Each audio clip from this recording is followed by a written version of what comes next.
Sir, റഷ്യയും ഉക്രൈനും തമ്മിൽ 3 വർഷത്തിലേറെ നടക്കുന്ന യുദ്ധം ഇത് അവസാനിപ്പിക്കാനായിട്ട് അമേരിക്ക മുൻകൈ എടുക്കുന്നു. അങ്ങനെ അമേരിക്ക അതിനകത്തൊരു മീഡിയേറ്റർ ആകുമ്പോൾ ചില ഒത്തുതീർപ്പ് വ്യവസ്ഥകൾ മുന്നോട്ട് വെക്കില്ലേ, അധികം ആരും അറിയാത്ത? അങ്ങനെ ഒരു രഹസ്യരേഖ, കരട് ഒത്തുതീർപ്പ് വ്യവസ്ഥകൾ എന്നുള്ള നിലയ്ക്ക് ഉള്ളത് ഈ ലണ്ടനിലെ ടെലഗ്രാഫ് പുറത്തുവിട്ടിട്ടുണ്ട്.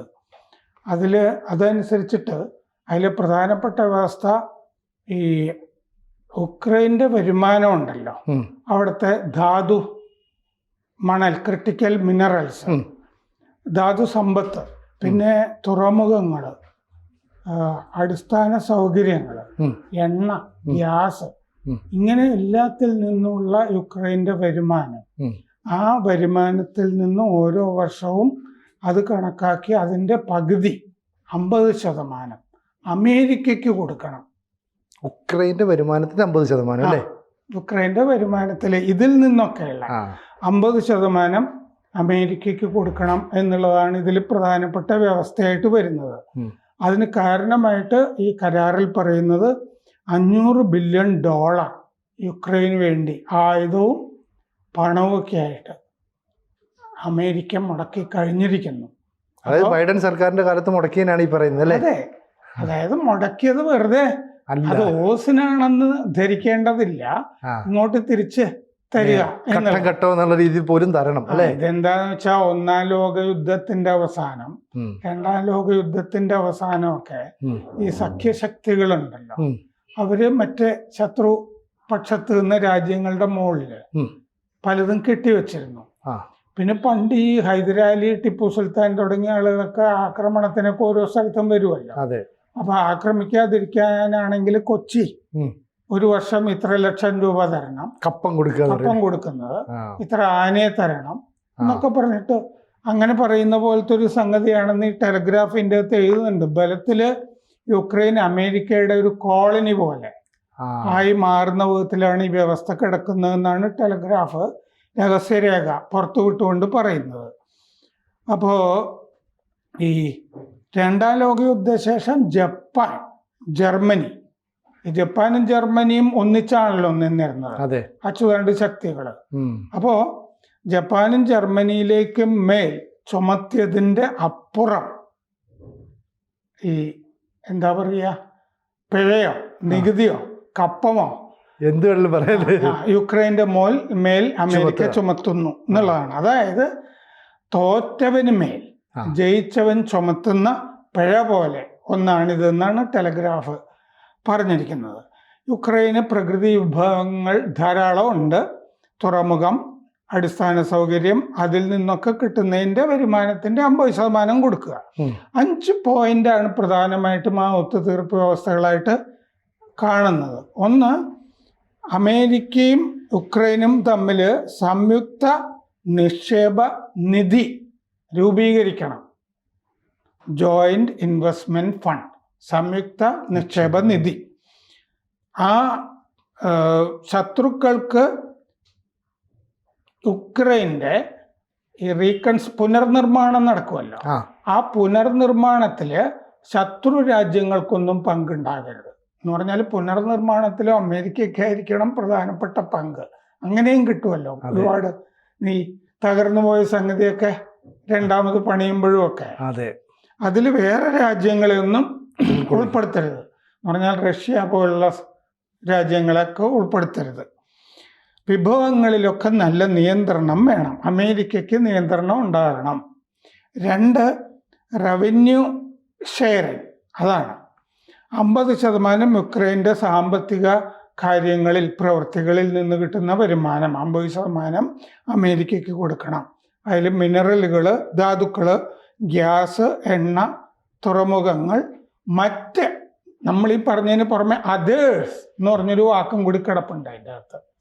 അപ്പോൾ വേറെ എന്തെങ്കിലുമൊക്കെ കണ്ടു കഴിഞ്ഞാൽ അതും കൂട്ടിച്ചേർക്കാവുന്ന ഒരു ലൂപ്പ് ഹോളും കൂടി അതിൻ്റെ അകത്ത് വെച്ചിട്ടുണ്ട്. Others 50% of the financial value of all new licences എന്നുണ്ട്. ഈ പലതും ഈ പ്രകൃതി വിഭവങ്ങളുമൊക്കെ കൊണ്ടുപോകാനായിട്ട് ലൈസൻസ് കൊടുക്കുമല്ലോ, ഖനനത്തിനുമൊക്കെ. പുതിയ ലൈസൻസുകൾ കൊടുക്കുമ്പോഴും അതിൻ്റെ സാമ്പത്തിക മൂല്യം എത്രയാന്ന് വെച്ചാൽ അതിൻ്റെ 50% അമേരിക്കയ്ക്ക് കൊടുക്കണം എന്ന് അതിൻ്റെ അകത്ത് പറഞ്ഞിട്ടുണ്ട്. ലീൻ ഓൺ റവന്യൂസ്, അതായത് എല്ലാ വരുമാനത്തിലും ഒരു പങ്ക് അമേരിക്കയ്ക്ക്. മൂന്നാമത്തെ point, right of first refusal, അതായത് ഭാവിയിൽ എന്തെങ്കിലുമൊക്കെ അവിടെ ഖനനം ചെയ്യാനും മറ്റും ലൈസൻസ് കൊടുക്കുമല്ലോ, പോർട്ട് വികസനത്തിനുമൊക്കെ. അപ്പോൾ അത് ആദ്യം അമേരിക്കയ്ക്ക് ചെയ്യാൻ സൗകര്യമുണ്ടോയെന്ന് യുക്രൈൻ അമേരിക്കയോട് ചോദിക്കണം. അതാണ് റൈറ്റ് ഓഫ് ഫസ്റ്റ്. അപ്പോൾ അമേരിക്ക നിരസിക്കുകയാണെങ്കിൽ മാത്രം മറ്റുള്ളവർക്ക് കൊടുക്കുക. അതാണ് റൈറ്റ് ഓഫ് ഫസ്റ്റ് റിഫ്യൂസൽ. ആദ്യം നിരസിക്കാനുള്ള അവകാശം അത് അമേരിക്കയ്ക്ക് കൊടുക്കണം. മനസ്സിലായല്ലോ? അപ്പോൾ പിന്നെ പർച്ചേസ് ഓഫ് എക്സ്പോർട്ടബിൾ മിനറൽസ്, കയറ്റി അയക്കാൻ കഴിയുന്ന ധാതുക്കൾ വാങ്ങാനുള്ള അവകാശം അത് ആദ്യം അമേരിക്കയ്ക്ക് കൊടുക്കണം. അമേരിക്കയോട് ചോദിക്കണം, ഈ ധാതുക്കൾ നിങ്ങൾ വാങ്ങുമെന്ന്. അത് അമേരിക്ക റിഫ്യൂസ് ചെയ്താലേ വേറെ രാജ്യത്തിന് കൊടുക്കാൻ പാടുള്ളൂ. അമേരിക്ക വേണം ആദ്യം വാങ്ങാൻ. 4, ലീഗൽ ഗവേണൻസ്, അതായത് ഈ ഒത്തുതീർപ്പ് വ്യവസ്ഥകളിലെ തീരുമാനം അത് നമ്മൾ പല വ്യവസ്ഥകളിൽ ഒപ്പിടുമ്പോൾ, ഇപ്പോൾ ജാർഖണ്ഡിലെ ആരെങ്കിലുമായിട്ട് നമ്മൾ ഒപ്പിടുമ്പോൾ ജാർഖണ്ഡിലെ കോടതികൾ ആയിരിക്കും ഇതിൽ കേസ് കൊടുക്കേണ്ടത്, കേരളത്തിലെ കോടതിയിലായിരിക്കില്ല എന്നൊക്കെ പറയുന്നത് പോലെ ന്യൂയോർക്ക് കോടതികളിലാണ് ഇത് സംബന്ധിച്ച വ്യവഹാരങ്ങൾ നടക്കുക എന്ന് പറഞ്ഞിട്ടുണ്ട്. ഉക്രൈനിലെ കോടതികളിലല്ല, ന്യൂയോർക്കിലെ കോടതിയിലാണ് ഇതുമായി ബന്ധപ്പെട്ടത്. പിന്നെ പറഞ്ഞിരിക്കുന്നത് എന്താന്ന് വെച്ച് കഴിഞ്ഞാൽ എക്സ്ക്ലൂസീവ് കൺട്രോൾ, അതായത് തനത് നിയന്ത്രണം, അമേരിക്കയുടെ സ്വന്തമായ നിയന്ത്രണം. ആ സംയുക്ത നിക്ഷേപ നിധി, അതിൻ്റെ മുകളിൽ അമേരിക്കയ്ക്ക് സ്വന്തമായ അവകാശങ്ങൾ ഉണ്ടാവും. യുക്രൈൻ്റെ സാമ്പത്തിക രംഗത്ത് അമേരിക്കയുടെ നിയന്ത്രണങ്ങൾ ഉണ്ടാവും. അപ്പോൾ 2024 കഴിഞ്ഞ കൊല്ലം സെപ്റ്റംബറിൽ ട്രംപ് ടവറിൽ പോയി ട്രംപിനെ കണ്ടിരുന്നു അമേരിക്കയിൽ സെലൻസ്കി. അങ്ങനെ കാണുമ്പോൾ സെലൻസ്കി തന്നെ ഒരു നിർദ്ദേശം ട്രംപിൻ്റെ മുമ്പിൽ വെച്ചിരുന്നു.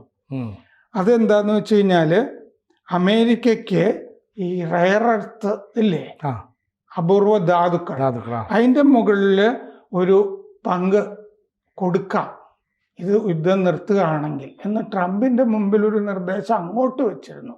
അതാണിപ്പോൾ പുലിവാലായിട്ട് വന്നിരിക്കുന്നത്. അമേരിക്കൻ കോർപ്പറേറ്റ്സിന് ഖനനത്തിൽ പങ്ക് കൊടുക്കാം എന്ന് പറഞ്ഞിട്ടുണ്ട്, അമേരിക്കൻ കമ്പനികൾക്ക് പറഞ്ഞിരുന്നു. അതിൻ്റെ കാരണം എന്താന്ന് വെച്ച് കഴിഞ്ഞാൽ, അതല്ലെങ്കിൽ റഷ്യയുടെ ഭീഷണി എപ്പോഴും യുക്രൈൻ്റെ ഈ റയറേഴ്സിലെ ധാതുക്കളുടെ മേൽ ഉണ്ടാവും. അതിനുവേണ്ടി റഷ്യ ആക്രമിക്കുകയും ഒക്കെ ചെയ്യും ഭാവിയിലും ഒക്കെ. അപ്പൊ അമേരിക്കൻ കമ്പനികളുടെ സാന്നിധ്യം യുക്രൈനിൽ എപ്പോഴും ഉണ്ടെങ്കിൽ ഈ റഷ്യൻ ഭീഷണി തടഞ്ഞു നിർത്താൻ കഴിയും എന്നാണ് സെലൻസ്കി വിചാരിച്ചത്. സെലൻസ്കിയുടെ ഒരു സ്വപ്നം ആയിരുന്നു അങ്ങനെ. അപ്പോൾ റഷ്യക്കൊരു ഭീഷണിയായിട്ടും അമേരിക്കയുടെ ആ സാന്നിധ്യം അവിടെ നിന്നോളും. അപ്പൊ റഷ്യയുടെ കയ്യിൽ ആ ധാതു നിക്ഷേപം പോകാൻ പാടില്ല എന്നുള്ള ചിന്തയായിരുന്നു സെലൻസ്കിക്ക്. പിന്നെ മാത്രമല്ല, ഈ യുക്രൈനിയൊക്കെ പെടും ഇതിൻ്റെ അകത്ത്, ഈ അപൂർവ ധാതുക്കൾ എന്ന് പറയുന്നതിൻ്റെ അകത്ത്. അത് റഷ്യ എടുത്തിട്ട് ഇത് നോർത്ത് കൊറിയയുടെ അടുത്തും ഇറാൻ്റെ അടുത്തും ഒന്നും പോകാൻ പാടില്ല. അവർ റഷ്യയുടെ അടുത്തുള്ള രാജ്യം എന്ന നിലയിൽ അങ്ങോട്ട് കൊടുക്കാമല്ലോ അല്ലേ. അത് ആണവശക്തികളായിട്ട് നിലനിൽക്കാൻ പാടില്ല, അത് അമേരിക്കയ്ക്ക് ഭീഷണിയാണല്ലോ. അപ്പോൾ അതുകൊണ്ട് നിപ്രോ മേഖലയിൽ ഈ ധാതു നിക്ഷേപങ്ങൾ വളരെ ഉണ്ട്. അത് അവിടെ 20 ഈ ധാതു നിക്ഷേപങ്ങളിൽ നിപ്രോ മേഖലയിൽ 20% താഴെ റഷ്യൻ അധിനിവേശം നടന്നിട്ടുള്ളൂ. ഈ ധാതു നിക്ഷേപങ്ങളിലെ മേഖലയിൽ കാര്യമായി റഷ്യൻ അധിനിവേശം നടന്നിട്ടില്ല. എന്നുവെച്ചാൽ ഉക്രൈൻ്റെ കയ്യിലാണ് ഇപ്പോഴും ആ മേഖല, ആ മേഖലകൾ കിടക്കുന്നത്. അപ്പോൾ മറ്റേ ഈ യുക്രൈനെയൊക്കെ നോർത്ത് കൊറിയയുടെയും ഇറാന്റെയും കയ്യിൽ പോകണ്ട, റഷ്യയുടെ കയ്യിൽ പോകണ്ട എന്നുള്ള താല്പര്യം അമേരിക്കയ്ക്കും ഉണ്ടാവുമല്ലോ.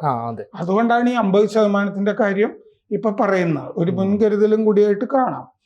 ഈ രണ്ടാം ലോകയുദ്ധത്തിന്റെ അവസാനം വേഴ്സൈൽസ് ട്രീറ്റി, ഉടമ്പടി എന്ന് പറയും, ഈ കരാറ് ശത്രുരാജ്യങ്ങളും സഖ്യശക്തികളും കൂടി ഒപ്പിട്ടത്.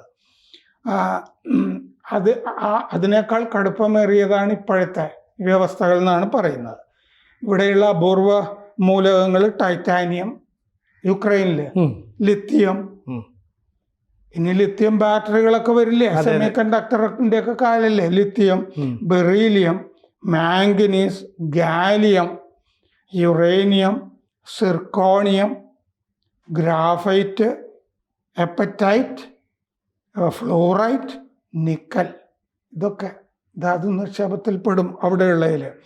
ഈ ധാതു നിക്ഷേപത്തിന്റെ മൂല്യം മൊത്തം $12 ട്രില്യൺ വരും എന്നാണ് പറയുന്നത്. എന്ന് പറഞ്ഞാൽ 12 ട്രില്യൺ എന്ന് പറയുമ്പോൾ പെട്ടെന്ന് എൻ്റെ ഓർമ്മ വരുന്നത് ചൈനയുടെ സമ്പദ് വ്യവസ്ഥ.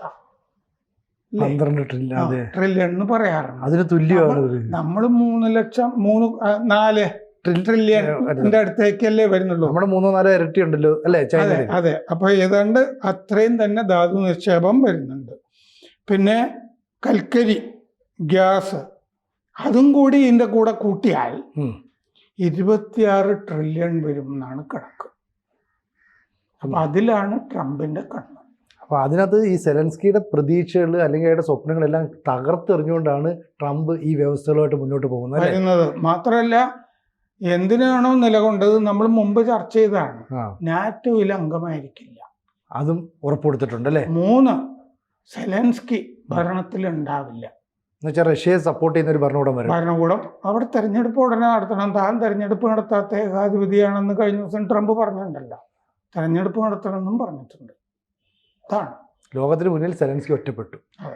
കൂടുതൽ വാർത്തകളും വിശേഷങ്ങളും നിങ്ങളിലേക്ക് എത്താൻ ABC മലയാളം സബ്സ്ക്രൈബ് ചെയ്യുക, ബെൽബട്ടനും അമർത്തുക.